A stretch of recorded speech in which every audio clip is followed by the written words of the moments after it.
আল্লাহর কাছে মোনাজাত করি আজিয়া ইউনিট দিয়ে আই ব্যাগুনে মিলি যেন সাম্যর এই তো ফাইতান্ন সাম্যর ঈদ যেন ওনারা নিজের বাড়ির জায়গায় ঈদ গরিত পারেন। এভাবেই গেল বছর সাবেক অন্তর্বর্তী সরকারের প্রধান উপদেষ্টা জানান, এবার রোহিঙ্গারা ঈদ করবেন তাদের মাতৃভূমি মিয়ানমারে। কিন্তু এক বছরে একজন রোহিঙ্গাও ফেরত পাঠাতে পারেনি অন্তর্বর্তী সরকার।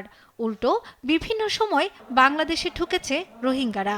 সাম্যর বছর ঈদের সময় যেন ওনার বাড়ির মধ্যে তাই এই ইউনিট দিয়ে একত্র হন এবং দাদা দাদির খবরের কাছে তাই 2017 সালের আগস্টে মিয়ানমারের রাখাইন থেকে কক্সবাজার সীমান্তে ঢল নামে রোহিঙ্গাদের। মানবিক বিবেচনায় তাদের আশ্রয় দেয় বাংলাদেশ।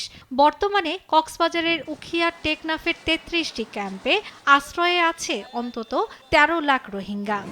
ভিগো ওয়্যার গার্ড প্রয়োজন মতো বাঁকানো যায়, অধিক চাপেও ভাঙে না। ভিগো।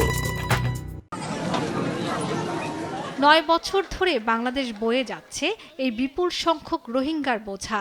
হুমকির মুখে পড়েছে পাহাড়ি জীববৈচিত্র্য। ডক্টর ইউনূসের ঘোষণার পর আশার আলো জাগলেও মাতৃভূমিতে ফেরত যেতে না পেরে হতাশ রোহিঙ্গারাও।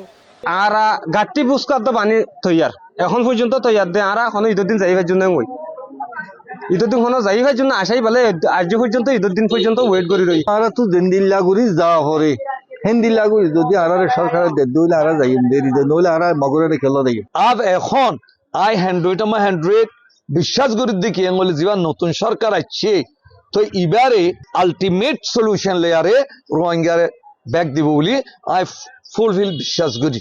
ডক্টর ইউনূসের প্রভাব ও গ্রহণযোগ্যতার জন্য অনেকেই ভেবেছিলেন এবার রোহিঙ্গাদের সত্যিকারের পুনর্বাসন শুরু হবে। শর্মিলা কেয়া, নিউজ ডেস্ক, দেশ টিভি।